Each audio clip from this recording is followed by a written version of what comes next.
bisedum edhe për propozhimin për konsulta, edhe e shpjegova thjesht që është ide e mirë me pas konsulta, kuptohet, kemi disa ndryshime ose dallime në qëndrim, por nuk bën me i mbyll dyert për iniciativat. Çdo iniciativë ka dobinë e vet. Ne mbesim në qëndrimin që ta ndihmojmë, pra unë dhe Aleanca ndihmojmë qeverinë e opozitës, se ashtu për qeverinë e opozitës ky është opsioni, po jemi të hapur për konsulta. Ajo që besoj është me rëndësi është fakti se shifni ne çdo ditë po takohemi ju çdo ditë në ditë këtu. Ne po nuk po bisedojmë, nuk po diskutojmë për shumë zhvillime në vend. Nëse dim s'ka rritje të pagave kohë gjatë, ka rritje të çmimit të energjisë.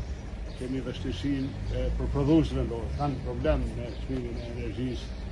Janë akumuluar shumë tema, shumë probleme në vend.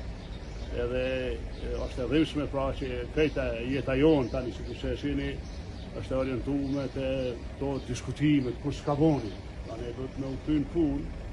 Edhe shpresoj që do të gjendet një zgjidhje për ngërçin ku vendet që të kalojnë matutje. Kur mund të zgjidhet nga sigurisht zotëra Rabina? Po, ju lutem nëse vërtet është kështu, atëherë më mirë edhe të shkojmë zgjedhje. Besoni, nuk është mirë me vanun pa kufi kështu.